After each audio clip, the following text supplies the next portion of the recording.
I just went through my absolute worst ordeal. The HOA head was sneaking into my home using a pilfered key, showing up unannounced. Her justification? She claimed, if you've got nothing to conceal, you've got nothing to worry about. She had no clue I'd booby-trap my entrance with a dye setup that'd paint her like a blue cartoon character, all caught on camera. But let's go back to the start. Before we jump in, tell me where you're tuning in from right now. The atmosphere in the Hilton County Community Clubhouse always reeked of old coffee and suppressed frustration. It was one of those bland, windowless spaces where creative thoughts came to perish. I sat in a rickety metal chair that creaked with every fidget, and I fidgeted a lot. My wife, Sam, was next to me swiping through her phone, likely monitoring our home's perimeter cams out of routine. We had no desire to be there. No one ever chose to attend a homeowners association gathering, but missing one could lead to an unexpected rule about giant blow-up flamingos. This evening, though, carried a strange vibe. There was an uneasy buzz in the air, unrelated to the typical debates over grass length or bin placement. It all centered on the lady at the front podium. Karen Granson, the HOA leader, ruler of the subdivision, and someone who appeared to thrive on others' unhappiness. She sported that impeccably coiffed blonde bob, lacquered into an unyielding dome, and a grin that never touched her icy, scheming gaze. She rapped on the mic, producing a noise like a bird pecking at a metal barrel, and the room hushed. "Appreciate everyone showing up," she started, her tone oozing artificial charm.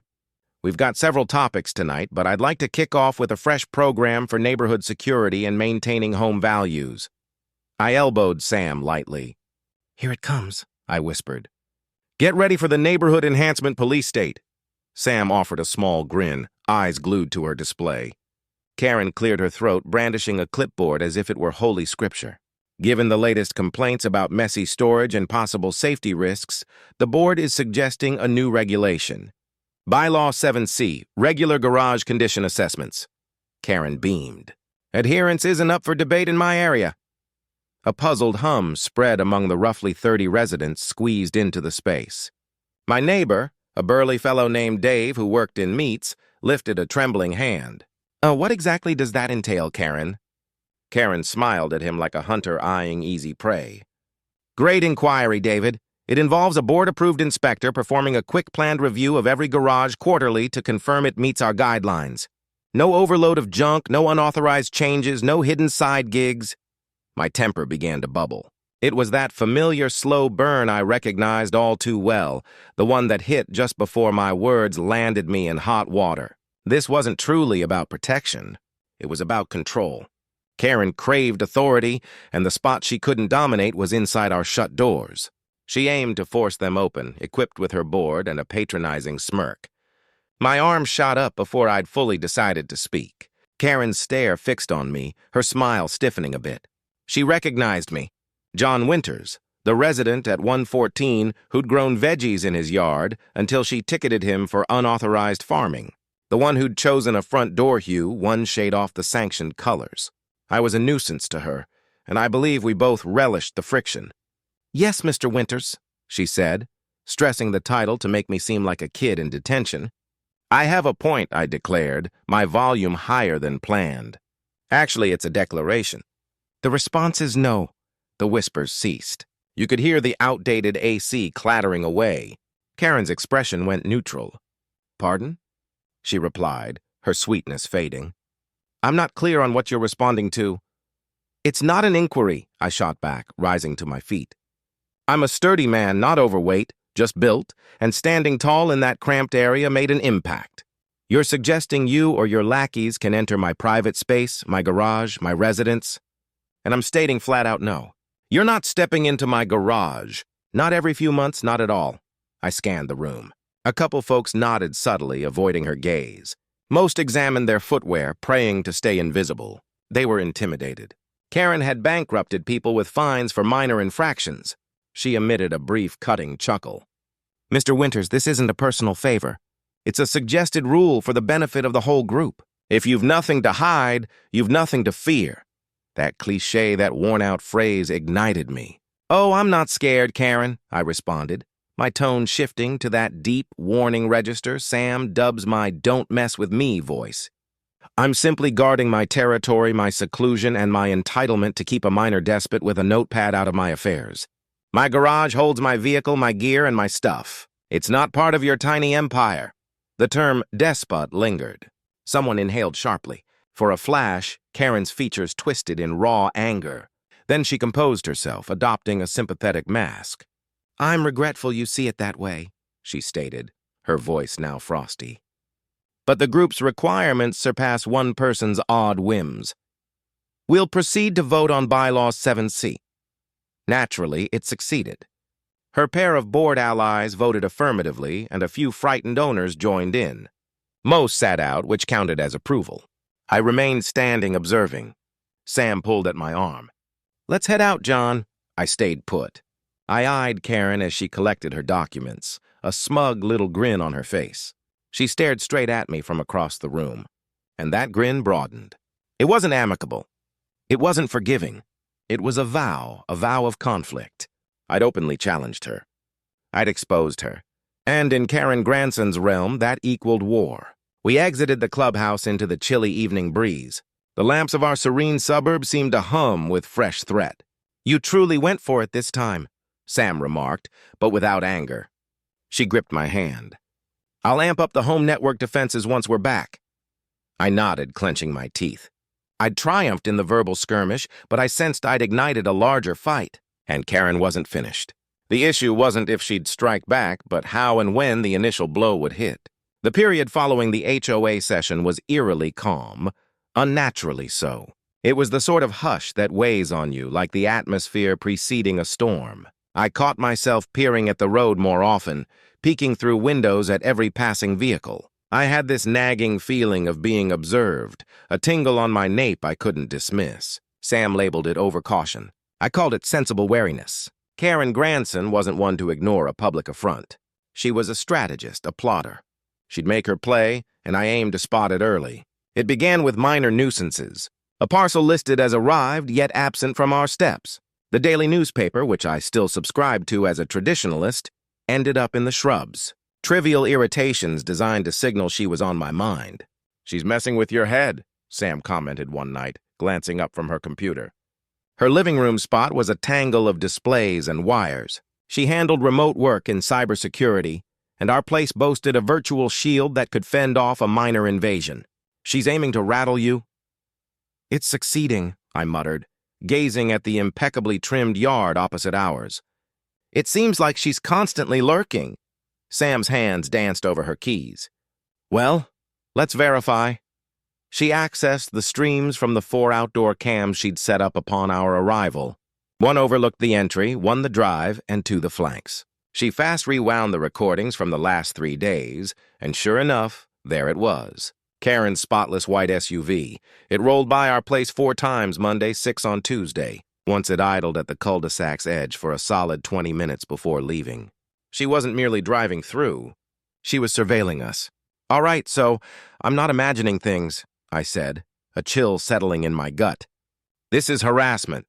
"It's edging on it," Sam amended, her expression serious.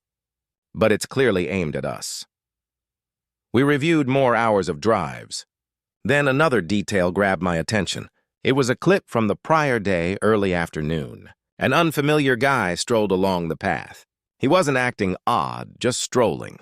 But nearing our property, he decelerated. His gaze shifted to our front area.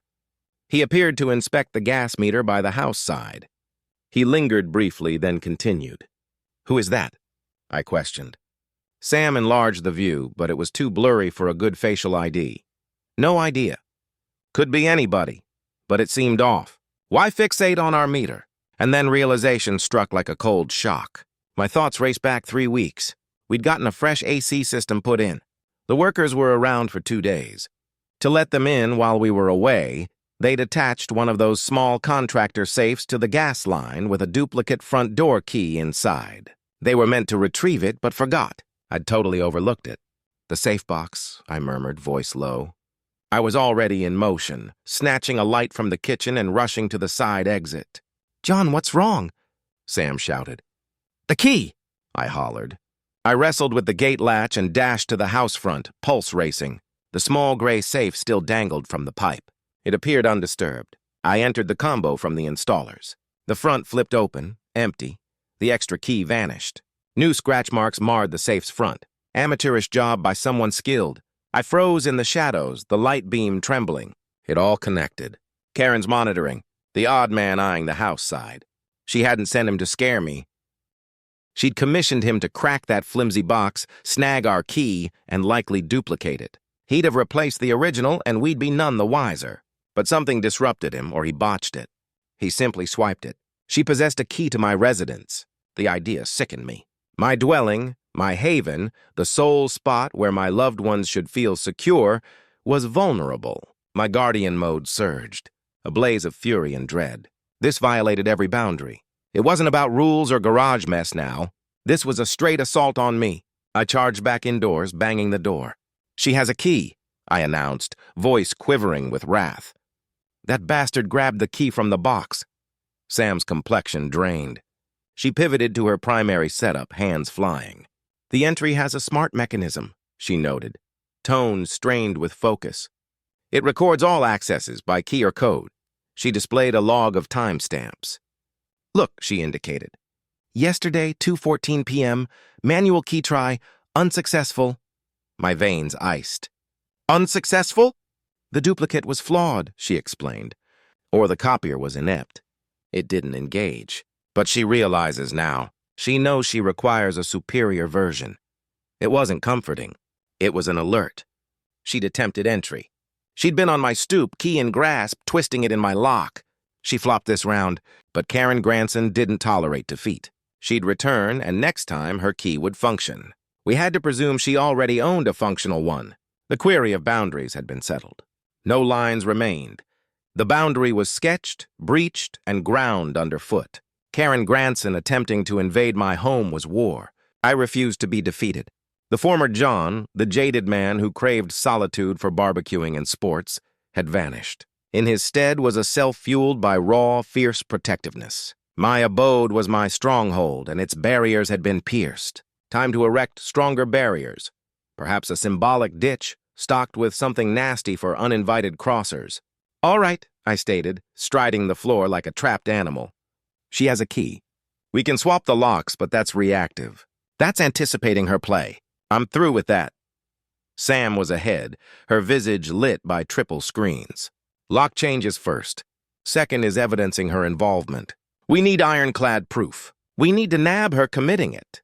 She turned to me, that familiar spark in her eyes, her cunning scheme expression. "We must make her believe she can enter," she proposed. "We need to lure her in." My rage ebbed, giving way to a keen, icy resolve. She was spot on. Merely halting her fell short. She needed unmasking. We had to dismantle her authority openly at the source. And for that, we required her caught in the deed, or as it happened, caught blue in the act. My initial move was online, where I devoted hours scouting legal, non-harmful home defense options in our region. I wasn't aiming to injure, tempting as it sounded. I sought embarrassment. I wanted something that left evidence.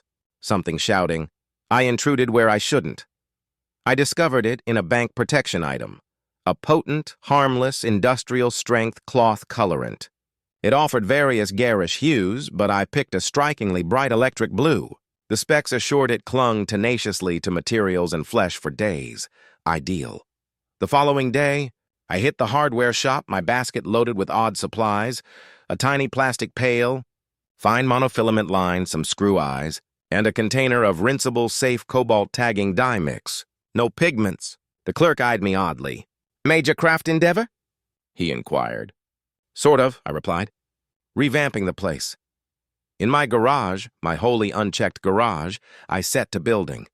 I'm a fair woodworker, a hobby inventor, and this was the most gratifying task in ages. The scheme was straightforward, nearly comical in its cleverness. I'd affixed the pail to a compact tensioned ledge right inside the upper door jamb. A barely visible trigger string of the line would span the doorway base, linked to the peg securing the ledge. Opening the door would yank the peg, tilt the ledge, and douse the intruder in an unexpected bath. It was genius. Sam, in turn, bolstered our electronic safeguards. She added 2 fresh high-res cams to the entry, wired to a specialized recorder with power reserve. One was visible, positioned above the door. The other concealed in a phony irrigation nozzle in the garden, offering an ideal ground-level view. Doorbell feed, entry feed, and the nozzle feed. Clocks aligned precisely. "We need all perspectives," she said, threading lines through the structure. "We're not merely trapping her.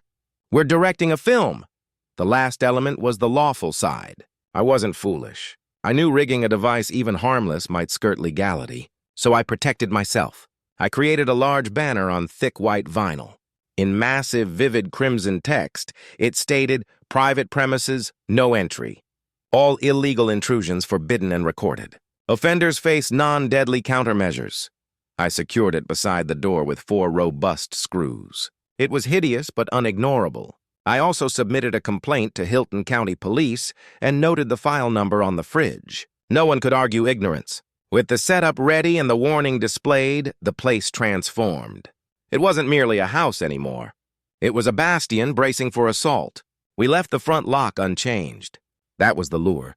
We wanted her confident her key operated. Each evening, we'd return and inspect the trigger line. Each morning, we'd review the videos. For 3 days, zilch. The stillness was wearing on me once more. The anticipation eroding my patience. I was starting to think maybe I'd misjudged her. Maybe she'd given up. On the 4th day, a Tuesday afternoon, I was in the kitchen making a sandwich when my phone buzzed with a notification from Sam. It wasn't a text. It was a link to a live camera feed. My heart leaped into my throat. I clicked the link. The screen filled with a crystal-clear image of our front porch. And standing there, looking smug and self-satisfied, was Karen Granson. She was holding her stupid clipboard and wearing a crisp, blindingly white pantsuit.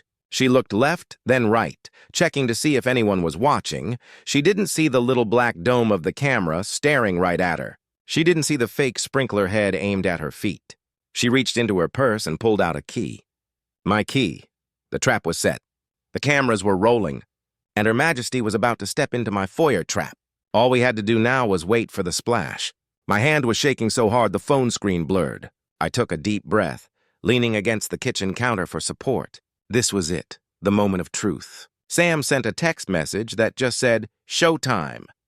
I could feel the grin in that one word. On the screen, Karen Granson was a portrait of smug arrogance. She held the key up, glinting in the afternoon sun like it owned the place. She gave our new no trespassing sign a dismissive sneer as if the rules were merely suggestions for other lesser people. She clearly thought the sign was just a bluff, a desperate act from the man who had dared to defy her. She had no idea she was about to become the star of a very short, very colorful film.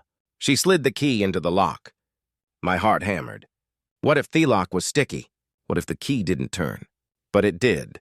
We heard the faint, sickeningly familiar click of the tumbler turning, even through the phone's speaker. The door knob twisted. She pushed the door inward. For a split second, nothing happened. The door swung open a few inches, revealing the dark entryway behind it. Karen took a confident step forward, her expensive leather shoe crossing the threshold of my home. Her foot snagged the fishing line. The motion was instantaneous, a beautiful piece of simple physics in action. The line pulled the pin. The spring-loaded shelf, freed from its restraint, tipped forward. The bucket, filled with 1 gallon of highly concentrated, non-toxic, personality-staining cobalt blue dye, tilted over the edge. Time seemed to slow down. The blue liquid poured out in a thick, perfect arc. It wasn't a splash. It was a deluge. It hit her square on the head and shoulders. The pristine white pantsuit vanished under a tidal wave of blue. It stains clothes for days, not skin. Petty, not cruel. Her perfect blonde helmet of hair was instantly saturated, turning a shocking, vibrant shade of smurf. The dye cascaded down her face, over her clipboard and onto her shoes, pooling on my porch welcome mat, which now ironically read, "Welcome to our home," in a spreading puddle of blue. The camera hidden in the sprinkler head captured the look on her face in glorious high definition. It was a silent movie of emotions. First shock. Her eyes went wide, her mouth forming a perfect O. Then confusion as her brain tried to process what was happening. And finally, as the cold, sticky liquid soaked through to her skin, came the rage. It was pure distilled fury twisting her features into an ugly snarl. She let out a shriek that was so high-pitched it probably shattered windows in the next county. She staggered backward, slipping on the now slick porch. Her arms flailed, sending blue droplets spattering against the siding and the newly posted sign. The clipboard, her symbol of authority, fell from her grasp and landed with a wet slap in the puddle. The papers inside instantly ruined with a giant blue Rorschach test. The whole event, from the door opening to the scream, took less than 5 seconds. Sam, in her infinite wisdom, had set the cameras to record in a continuous loop. So we had it all. She immediately saved the clip from multiple angles and uploaded it to a secure cloud server. Evidence secured. The aftermath was even better than the event itself. My comic relief neighbor, Nate, a retired gentleman who spent most of his days tending to his prize-winning petunias, was outside with his watering can. He had witnessed the entire thing. We saw him on the driveway camera. His jaw dropped, his watering can fell from his hand, and he just stood there, frozen for a full 10 seconds. Then he slowly, deliberately turned around, walked back into his house, and shut the door as if he had just witnessed something so magnificent and terrifying that he needed a moment to process it. Karen, meanwhile, was having a full-blown meltdown. She was sputtering, trying to wipe the dye from her eyes, which only smeared it further across her face. She looked like a villain from a children's cartoon. She looked up, her eyes finally focusing, and she saw it. The main camera mounted right above the door she had illegally opened. The little red light indicating it was recording was on. Her rage momentarily vanished, replaced by a flash of pure cold panic. She knew she'd been caught. She'd been played. She'd walked right into a trap that was not only humiliating, but also perfectly documented. She pointed a dripping blue finger at the camera. "You!" she shrieked, her voice. "You will regret this, Winters. You will regret this." She turned and squished her way off the porch, leaving a trail of bright blue footprints down my walkway and onto the pristine sidewalk of our quiet suburban street. She got into her white SUV, smearing blue all over the driver's side door and the leather seat. Anne peeled out of the neighborhood with a squeal of tires. Inside my kitchen, I finally let out the breath I'd been holding. It came out as a laugh. A deep, loud, uncontrollable belly laugh. Sam came out of the office, her face split by a massive grin. "Did you see it?" I gasped, wiping tears from my eyes. "It was beautiful," she said, holding up her phone. "And it's already trending on the Neighborhood Watch social media page. I titled it, 'Local HOA President Has a Case of the Blues.'" The video was an instant local sensation. The comments were a glorious flood of laughing emojis and stories of people's own run-ins with Karen. We had done it. We had caught her, humiliated her, and exposed her. For a few hours, it felt like a complete victory. But as I watched her car speed away on the camera footage, replaying that final moment, I saw the look in her eyes. It wasn't the look of someone who was defeated. It was the look of someone who had just found a new, more vicious reason to fight. The real war was about to start. The viral video was a double-edged sword. On one hand, it was deeply, profoundly satisfying to watch the clip of Karen's blue baptism make the rounds. The shot in Freuda was delicious. On the other hand, it pushed a clever, petty woman into a corner. And a cornered animal is the most dangerous kind. Her public humiliation didn't chasten her. It fueled her. Their retaliation was not subtle.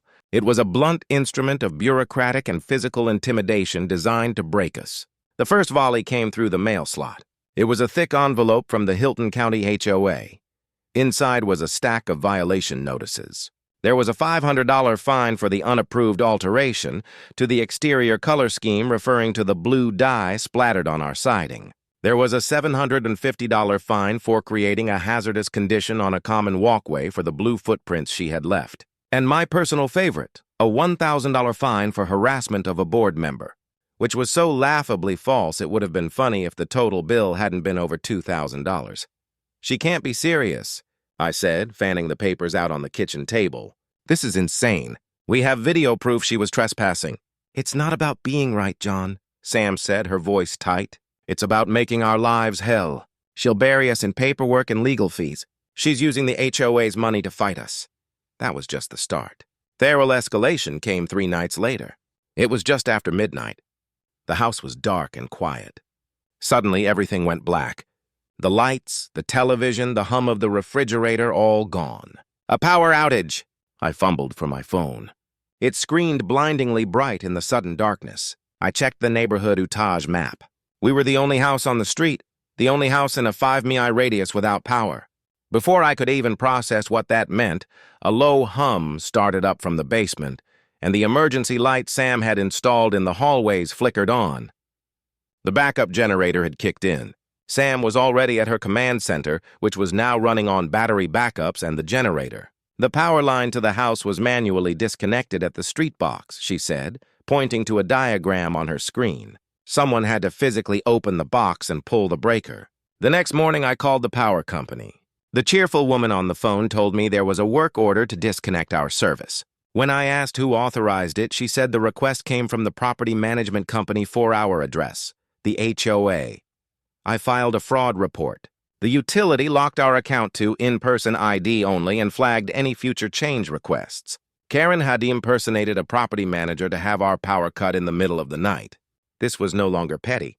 This was dangerous. What if we didn't have a generator? What if it was the middle of winter? The following night, she came for our internet. We were trying to watch a movie when the screen froze, then went to a buffering symbol. My phone lost its Wi-Fi signal. Sam's face hardened. "We're being jammed," she said. She grabbed a strange-looking device with an antenna from her desk and walked through the house. "The signal is strongest near the front yard." I grabbed the big mag light from the kitchen and we went outside. In the thick alea bush near the porch, tucked away near the roots, was a small black box with a blinking red light, a portable high-powered Wi-Fi jammer. It was military stuff, not something you pick up at a surplus store. We bagged it with gloves, logged the find on video, and reported it to Hilton County PD and the FCC hotline. This took resources. This was planned. While I was pulling the device out of the dirt, Sam grabbed my arm. "John, look." A man was walking down the street directly towards our house. He was big, built like a refrigerator with a shaved head and a sour expression. He was wearing a jacket with a Gus's Handyman Services logo on it. "Can I help you?" I asked, stepping in front of Sam. I held the heavy flashlight like a club. He stopped at the edge of our lawn, just outside the glow of the porch light. "I'm here to inspect the illegal modifications you made to your front porch," he grunted, jerking a thumb towards the front door. "Board President sent me." "It's 1 a.m, I said, my voice flat. "And you're on private property. You need to leave now." "I've got a work order," he said, taking a step onto the grass. "I'm not leaving until I've done my inspection." This was it. The physical intimidation Karen had sent her goon, my hot-headed nature, which I usually kept simmering on the back burner, started to boil over. "You take one more step onto my lawn," I said, my voice low and shaking with anger. "And I'm going to introduce you to the police." He just laughed, a short, ugly sound. "The police? Karen's got them on a leash. Now get out of my way." He lunged forward, not to attack me, but to push past me, to get to my porch, to my door. My protective instincts took over. I wasn't going to let this mountain of a man near my wife or my home. I planted my feet and shoved back hard. He was strong, but I had leverage and a whole lot of adrenaline on my side. He stumbled backward, surprised by the resistance. His face twisted into a snarl. "You put your hands on me?" he growled, balling his fists. For a second, I thought he was going to swing. We stood there face to face on the edge of my property. A silent, tense standoff. Behind me, I heard the distinct sound of Sam racking the slide on the shotgun we kept for emergencies. "Muzzle down, finger clear, we didn't point it at anyone." Gus heard it too. His eyes flickered past me to the doorway, and his bravado evaporated. He took a slow step back. "This isn't over," he snarled, pointing a thick finger at me. "Karen always gets what she wants." He turned and lumbered back down the street, disappearing into the darkness. I stood there for a long time, my heart pounding, the Wi-Fi jammer still clutched in one hand. The game had changed completely. Fines, power cuts, and now a hired thug on my porch at 1 a.m. This was a full-scale campaign of harassment designed to either break us or force us out. But they had made a critical mistake. They hadn't broken us. They had just made us angry. And they had no idea how resourceful a very angry man and his even angrier tech-savvy wife could be. The scuffle with Gus was the final straw. The world-weary part of me that just wanted to be left alone was officially dead and buried. Karen Granson wasn't just trying to annoy us anymore. She was trying to intimidate Yus into submission with threats of physical violence. She had crossed a line from which there was no return. The question of how far is too far was a dot in the rearview mirror. Now the only question was, how do we end this for good? We were sitting in our command center, what used to be our cozy home office, and the mood was grim. The fun of the blue dye trap had evaporated, replaced by the cold reality of our situation. "She's using a proxy," Sam said, typing furiously. "This Gus character gives her plausible deniability. We can't prove she sent him. So we need to connect them," I said, the gears in my head starting to turn. "We need to catch them working together. And we need to do it without them knowing we're watching. Our current camera system was good, but it was vulnerable. As we'd seen, if they cut the power and jammed the Wi-Fi, we were blind. That had to change. Sam, my brilliant, beautiful, and slightly terrifying wife, already had a plan. "We're building a new network," she declared. "A ghost network." For the next 2 days, our house was a whirlwind of technological warfare preparation. Sam ordered a set of new cameras. These weren't Wi-Fi based. They operated on a 4G cellular signal, each with its own internal battery pack that could last for 72 hours. They were small, easily hidden, and completely independent of our home's power and internet. One went into a birdhouse I mounted on the old oak tree in our front yard. Another was disguised as a rock in the flower bed. A third, with a powerful zoom lens, was placed in the attic window, giving us a perfect sniper's eye view of the entire neighborhood. Next, she built the ghost network. She set up a new encrypted mesh Wi-Fi system. Unlike a traditional router, a mesh network used multiple nodes that all talked to each other, creating a web of connectivity. If one node was jammed or went down, the others would automatically reroute the signal. It was self-healing and incredibly difficult to disable completely. Our digital fortress was now complete. It was time to set the bait. "She's after something inside the house," I reasoned. "The garage checks, the key. She's convinced I'm hiding something. Let's give her something to find." The plan was simple, but it relied on Karen's own greed and obsession. I went to a big box store and bought a cheap fireproof safe. It was heavy, black, and looked very official. I brought it home and in the garage with the door wide open for anyone watching to see. I proceeded to make a show of putting things inside it. I wrapped a few bricks in bubble wrap to give them a sense of importance. I added an old broken laptop and a bag of spare bolts to give it some weight and make it rattle just right. The final ingredient was the real genius of the plan. Tucked inside the padding of the safe, I placed a tiny GPS-enabled RFID tracker. It was no bigger than a quarter with a battery that would last for a month, and it would ping its location to Sam's phone every 60 seconds once it was activated. The trap was almost ready. We just needed to get the word out. That's where neighbor Nate came in. I caught him while he was trimming his hedges the next morning. "Nate," I said, leaning over the fence conspiratorially, "I need to ask you a favor. Can you keep an eye on our place? With all this craziness going on, I've had to... Well, I moved some important things home, you know, from the bank, just until this all blows over." Nate's eyes went wide. "Oh my. Of course, John, my lips are sealed." I knew Nate's lips were about as sealed as a screen door in a hurricane. He was the neighborhood's most prolific and good-natured gossip. The news that John Winters was keeping valuables in a safe at home because of the HOA drama would be all over the street by lunchtime. Karen would hear about it. It was, as Sam had called it, Karen Nip, a locked box she wasn't allowed to open, rumored to be full of treasure. She wouldn't be able to assist. That Friday, we made a big show of leaving for the evening. We told Nate we were going out for a fancy date night to celebrate our anniversary, which wasn't for another 6 months. We got dressed up, got in the car, and drove away, waving cheerfully. We drove around the block, parked on a side street with a clear view of our neighborhood, and Sam pulled up the live feed from the new 4G cameras on a tablet. The Wasp, a small, quiet drone she usually used for photography, was hovering silently at 200 FT, giving us a bird's-eye view. The house looked quiet, a perfect target. We sat in the dark car, the glow of the tablet on our faces, and we waited. For an hour, nothing happened. I was starting to get antsy. "Maybe she didn't take the bait," I whispered. "Patience," Sam said, her eyes glued to the screen. "A predator always circles its prey before it strikes." At 9:47 p.m., a dark windowless van without any logos rolled quietly into the neighborhood and parked a few houses down. The engine cut, my breath caught in my throat.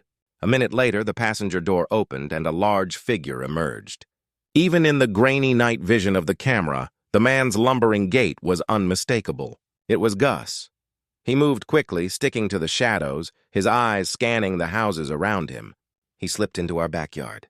A few moments later, the camera covering the back of the house showed him using a crowbar to pry open the kitchen window. He disappeared inside. We sat in stunned silence, watching the feeds. We couldn't see inside, but we knew what he was after. 5 minutes later, the back door opened. Gus reappeared, but this time he wasn't empty-handed. He was struggling, half dragging, half carrying the heavy decoy safe. He wrestled it across the lawn and heaved it into the back of the van. Thaven's doors slid shut, and it pulled away as silently as it had arrived. My first instinct was pure rage. He had broken into my house, but then Sam held up her phone. On the screen was a map of our neighborhood, and on that map, a tiny blue dot was blinking. It was moving away from our house, heading towards the main road. "Got him," Sam said, a grim smile on her face. The tracker was live. The trap had been sprung. Now all we had to do was follow the breadcrumbs. The adrenaline from the break-in carried us through the night. We didn't sleep. Our office became a war room. Sam projected the live map from the RFID tracker onto the main wall. The little blue dot, our stolen safe, was on the move. I had a big whiteboard set up, the kind you see in detective movies, and I started scrolling notes, drawing lines, connecting the dots of Karen Granson's criminal enterprise. This was no longer just a feud. It was an investigation. The first piece of evidence was the tracker itself. The safe didn't go to a storage unit or Gus's house, as we'd expected. Instead, the blue dot traveled across town and came to a stop in a commercial district known for its bail bondsmen and sketchy all-night check-cashing places. It stopped moving at a specific address. Sam typed it into a search engine. The result came back instantly. "Honest to Bees Pawn and Loan, we buy anything." "He took it straight to a pawn shop," I said, a slow, grim smile spreading across my face. "He couldn't even wait a day. He's not just a thug. He's a dumb thug." Morning. We parked across from Honest Ias before it opened. The place was a caricature of a city pawn shop with iron bars on the windows and a flickering neon sign. We watched as a greasy-looking man with a ponytail unlocked the front door. We gave him 30 minutes to get his coffee brewing, and then we went in. The shop smelled of dust and desperation. The man behind the counter, presumably Abe, looked at us with bored, suspicious eyes. "Can I help you?" I put on my most pleasant, non-threatening smile. "Good morning. We're here about a safe, a black Sentry brand safe brought in late last night by a very large gentleman." Abby's face went blank. "Don't know what you're talking about." Sam pulled out her phone and placed it on the counter. She played a short, crystal-clear video clip from the hidden birdhouse camera. It showed Gus's face as he approached our house, then a clear shot of him hauling the safe across our lawn.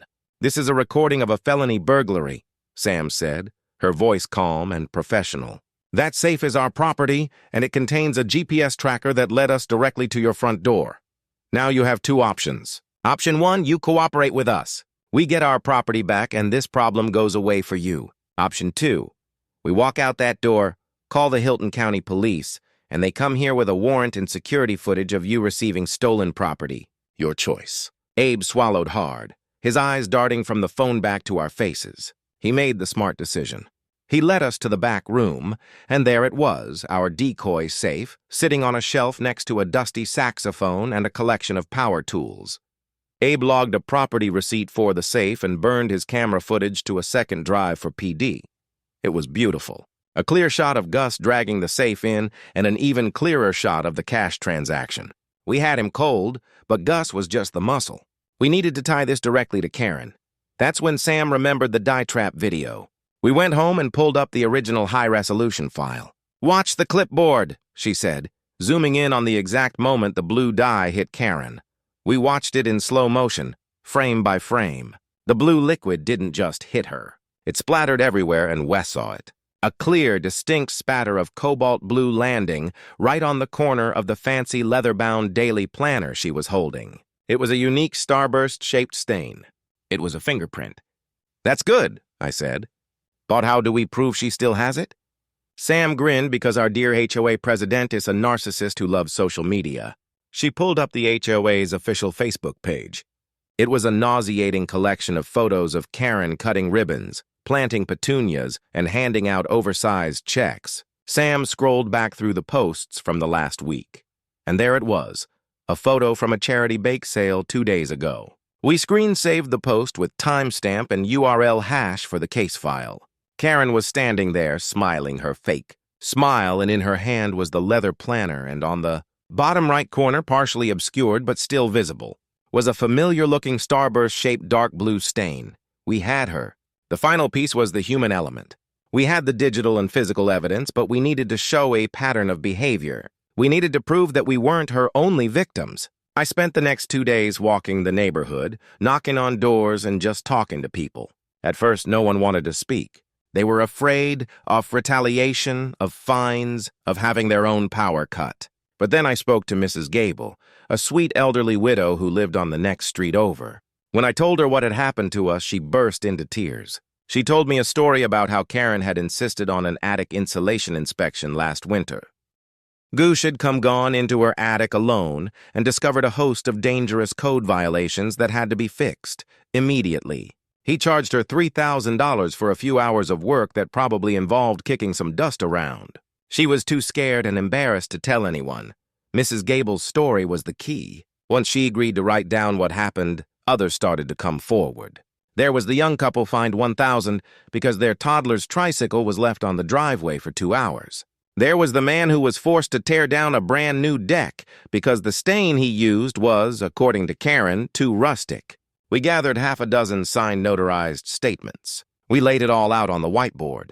The burglary on camera, the tracker data leading to the pawn shop, the pawn shop's security footage, the blue stain on the planner linking Karen to the scene of her documented trespassing, and now a chief of witness statements detailing a pattern of extortion and intimidation. It was an airtight case. We could have gone to the police right then, but Sam stopped me. "The police will file airport?" she said, her eyes flashing. "This'll get tied up in the courts for years. She needs to be removed from power now." She pulled out the thick binder of HOA bylaws, and I think I know how to do it. She pointed to a dusty, forgotten clause. Article 9, Emergency Removal of a Board Member. It required a petition signed by 25% of the homeowners to force a special recall meeting. It was time to take the fight back to the clubhouse. Getting 25% of the homeowners to sign a petition against a sitting HOA president is like trying to nail jelly to a tree. People are afraid. They don't want to get involved. They're worried their trash cans will suddenly be declared non-compliant, or their prize-winning roses will be cited for being excessively thorny. But fear is a powerful motivator, and Karen Granson had spread a lot of it around. As it turned out, so is righteous anger. When people heard Mrs. Gable's story, something shifted. Intimidating me was one thing. I was a stubborn guy who could handle himself. But extorting a sweet old widow, that was a bridge too far, even for our timid little community. The signatures came faster than we expected. We needed 40 signatures. We got 62. With the signed petition in hand, I felt a surge of confidence I hadn't felt in weeks. We weren't just victims anymore. We were leading a rebellion. Sam drafted the official notice for the emergency recall meeting citing the bylaw and the purpose of the vote. We posted it on the community bulletin board right over a flyer for Karen's upcoming patriotic pet parade. The meeting was set for the following Thursday. The night of the meeting, the beige community clubhouse was transformed. It was packed, standing room only. The air, usually stale with boredom, was electric with tension. People who never came to meetings were there standing along the walls, their arms crossed, their faces a mixture of fear and determination. Sam and I took seats in the front row. Neighbor Nate gave me a thumbs up from across the room. Mrs. Gable was there, sitting with a few other ladies who looked equally nervous and resolute. Karen and her 2 bored cronies, a pair of syphants named Barry and Linda, sat at the head table looking flustered. She clearly hadn't expected this kind of turnout. She banged the gavel, her face a mask of forced composure. "Welcome to this unscheduled gathering," she began, her voice tight. "Due to a frivolous and frankly misguided petition, we are legally obligated to hold this meeting. Let's get this nonsense over with." I stood up. According to the bylaws, Karen, the petitioners get to speak first. I walked to the podium. the sheath of papers in my hand feeling as heavy as a stone tablet. I could feel every eye in the room on me. "My name is John Winters," I started, my voice steady. "And for the last month, my family has been targeted by our HOA president. We have been stalked, harassed, and robbed. And we are not the only ones." A wave of murmurs swept the room. Karen shot to her feet. "That is a slanderous accusation. You have no proof." "Oh, I have proof," I said calmly, looking out at the crowd. "But first, I want to talk about why we're here. We are here because this board has forgotten who it works for. It does not work for Karen Granson's ego. It works for us, the homeowners. And when the board uses our money and our rules to intimidate and extort its members, it has broken our trust." "Point of order!" Karen shouted, banging her gavel. "This is not a trial. State the reason for their call or sit down." I ignored her. I turned to Mrs. Gable. "Mrs. Gable, would you be willing to share what happened to you?" The old woman, shaking slightly, stood up from her chair. In a quiet but clear voice, she told the entire room about the attic inspection, about Gus, about the $3,000 she paid him in cash because she was afraid of what they would do if she refused. When she finished, the room went still. Then from the back, someone yelled, "Shame!" The room erupted. People started shouting their own stories about the fines, the threats, the constant feeling of being watched. It was a dam of frustration breaking all at once. Karen's face was pale, her composure cracking. She looked cornered, desperate. That's when she made her move. She nodded to the back of the room. A huge figure detached himself from the shadows by the door. It was Gus. He started walking towards the podium, towards me. "This meeting is out of control," Karen yelled over the noise. "This man is a threat to the board's safety. Gus, escort Mr. Winters out." Gus was a professional bully, but he wasn't used to a room full of angry homeowners staring him down. He hesitated. He looked at me, then at the crowd, then back at Karen as if looking for confirmation. "Get him out of here!" she shrieked. Gus reached for my arm. Before he could touch me, a cane shot out from the side and hooked around his ankle. It was neighbor Nate who looked as surprised as anyone. Gus, not expecting a tripwire at shin level, went down like a sack of potatoes, crashing into atable of lukewarm coffee and powdered donuts. Chaos ensued. Barry, the crony, tried to help Gus up and got shoved by Dave, the meek neighbor from the first meeting, who seemed to have found his courage. Linda, the other crony, started screaming. It was a full-blown suburban riot. I just stood at the podium watching it all unfold. The recall was no longer in question. Karen had lost the room, lost control, and lost her power. The vote was officially scheduled, as per the bylaws, to be held in 10 days at the annual neighborhood block party. As the chaos subsided and people started to separate, Karen pushed her way through the crowd until she was standing right in front of me. Her face was a terrifying mask of pure, undiluted hatred. Her eyes were burning. "You think you've won?" she hissed, her voice low and venomous so only I could hear. "You have no idea what's coming for you, Winters. This is not over. It wasn't just a threat. It was a promise." And looking into her eyes, I knew she was more dangerous now than ever before. Karen's threat hung in the air for the next 10 days, a toxic cloud over our neighborhood. There was a sense of dread mixed with anticipation.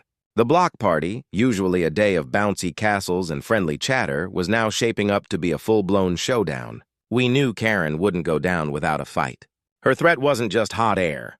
She was planning something. A final, desperate move to crush the rebellion and cling to her little throne. We had to be ready. This time, we weren't just defending our home. We were coordinating an entire neighborhood. Sam's home office became the official resistance headquarters. We held secret meetings after dark, with neighbors huddled in our living room, planning our counter-move like we were plotting a revolution. The plan we came up with was audacious, theatrical, and if it worked, would be the final nail in Karen Granson's coffin. It was Sam's masterpiece. The theme of the operation was simple, more blue. "She wants to play dirty," Sam said, pointing to a map of the block party layout on our whiteboard. "So we're going to drown her in it publicly with 100 witnesses and 12 cameras rolling." The plan was a large-scale version of our original door trap. We identified 4 houses that had second-story porches overlooking the central neighborhood where the voting table would be set up. The families in those houses, all victims of Karen's reign, eagerly volunteered. I spent 2 days in my garage building 4 identical remote-controlled tipping bucket mechanisms, an upgrade from my original fishing line rig. Each bucket was filled with 5 gall of the same cobalt blue dye. They were hidden behind the porch railings, completely invisible from the ground. Sam linked all 4 mechanisms to a single wireless trigger, a big red button that would sit on a table at our barbecue station. But the real genius was the media component. Sam didn't want this to just be a neighborhood spectacle. She wanted it to be undeniable public record. She set up a private live stream accessible by a unique URL. She gave that URL to the local news outlets, a few popular community watch bloggers, and every single homeowner in the association, telling them to tune in at 2 p.m. sharp for a special announcement regarding the HOA recall vote. She had cameras everywhere. The WASP drone would be hovering overhead. Tiny hidden cameras were placed in tiki torches, bird feeders, and even a gnome in neighbor Nate's garden. We would capture the events from every conceivable angle. On the day of the block party, the tension was so thick you could cut it with a plastic picnic knife. The smell of barbecue was mixed with the scent of impending battle. Kids were laughing in the bouncy castle, oblivious to the drama about to unfold. The voting table was set up in the middle of the street, manned by a neutral third party we'd hired. Retired city clerk Ms. Rios ran sealed ballot boxes and a public tally sheet. At 1:55 p.m., Karen arrived. She wasn't alone. She was flanked by Gus and her 2 bored cronies, Barry and Linda. They moved like a pack, their faces grim and determined. They weren't there to vote. They were there to intimidate. They started walking through the crowd, staring people down, whispering threats, trying to scare them away from the ballot box. I watched from our grill, flipping burgers, my hand inches from the big red button hidden under the table. Sam was at her command post inside, monitoring the live stream and communicating with the bucket teams on the porches via discreet earpieces. All cameras are live, her voice buzzed in my own earpiece. Live stream has over 500 viewers and climbing. WASP is in position. Bucket teams are ready on your signal. Karen and her goon squad were making their way towards the voting table, their final destination. They were right in the center of the neighborhood, directly under the 4 hidden buckets, the kill zone. They're in position, I whispered into my wrist, feeling like a secret agent on my mark. I waited for the perfect moment. Karen reached the voting table and slammed her hand down on it. "This entire vote is illegal," she screeched, trying to seize control. "This is a sham," that was my cue. I looked at Sam through the window. She gave me a sharp nod. I pressed the big red button. 200 FT above, the WASP's camera zoomed in. On 4 separate porches, solenoids clicked, pins retracted. 4 large buckets tipped forward in perfect, beautiful synchronization. 20 gallons of cobalt blue dye rained down from the heavens. It was a blue monsoon. Karen, Gus, Barry, and Linda didn't even have time to look up. They were instantly, completely, and utterly drenched. The crowd gasped, a single collective intake of breath. Then, for a beat, there was silence as everyone processed the sheer magnificent absurdity of what they were seeing. 4 blue-wrenched villains standing in a massive, spreading puddle, looking like they had just murdered a family of Smurfs. Then the laughter started. It wasn't just chuckles. It was a wave of cathartic, aorious laughter from 100 people who had been living under a thumb of fear for too long. Karen stood there sputtering, blue dye dripping from her nose. Gus just looked confused, as if he couldn't understand how the sky had turned against him. As the laughter rolled through the crowd and the live stream viewer count shot into the thousands, 2 Hilton County police cars rolled silently up the street and stopped at the edge of the neighborhood. Detective Miller arrived with DA-approved arrest warrants based on our earlier filings. I'd pre-briefed him days ago, told him 2 p.m. might get loud. I walked over and handed him a flash drive. "Everything you need is on there," I said. "Backups, your copies are already in evidence. Video of the break-in, the pawnshop transaction, witness intimidation, extortion, notarized statements, the whole 9 yards. Miller looked at the 4 sputtering blue-soaked figures, then back at the flash drive in his hand. He shook his head and smirked. "John," he said, "you don't do anything halfway, do you?" They cuffed a shrieking blue-stained Karen right there in the middle of the street in front of all her neighbors and thousands of viewers online. It was over. We had won, but as they put her in the back of the police car, she twisted around and locked eyes with me. There was no fear in her eyes. There was no remorse. There was only a look of pure, uncut hatred that promised this was far from finished. The neighborhood dubbed it the Blue Paws. With Karen, Gus, and the cronies soaked in dye and buried under evidence, Hilton County's HOA power grid snapped overnight. While Karen was being booked, the recall vote was nearly unanimous. The old board was out. An interim board came in, and to my weary surprise, I wasn't it. First motion, void every fine Karen's board issued in the last year and refund every dollar from reserves. Passed. No objections. The cheer in that beige clubhouse shook the ceiling tiles. Months later, after hearings, filings, and discovery, the criminal case finally landed. Gus flipped, trading testimony for a lighter hit. Barry and Linda caught civil suits from a dozen residents. Mrs. Gable led the line. They sold, vanished, and won't be missed. Karen faced stacked witnesses and charges and took a plea. Time in county, probation, fines, and a 5-year ban from any HOA board in Hilton County. We done it. We fought the system and won. We took a petty little empire apart, piece by piece. The neighborhood changed fast. Fear drained away. Neighbor talk filled the gap. Hedges got trimmed together. Grills got shared. Potlucks appeared like mushrooms after rain. Ironically, the block party that nearly became a riot glued the block back together. Then came the tribute. Little blue-painted garden gnomes sprouted on lawns. We called it the Gnome Guard. Nate started it. We followed. A month later, 100 tiny smiles watched our street. It was a joke and it was a vow. We look out for each other. Life eased. Sam and I finally got the quiet we moved here for. Coffee tasted better. The grass grew without a warning letter. I could tinker in my garage without the threat of an integrity check. I thought about the road here. Traps, cameras, petitions, the sting, and felt a tired pride. I didn't ask for a war, but if one shows up at your door, you finish it. We protected our home and our people. That sits deep. A few months later, sunset laid gold over the neighborhood and its army of blue gnomes. I pulled the mail, swung the box shut, and felt something tacky on the handle. I looked down. Cobalt blue smeared my thumb. My stomach dropped. I leaned closer. On the metal handle, perfectly set in the still wet smear, was a single clean fingerprint. Not mine. Too small for Gus and Karen. Karen was locked down, accounted for. The envelope slid from my hands and slapped the driveway. The air felt colder. The blue wasn't random.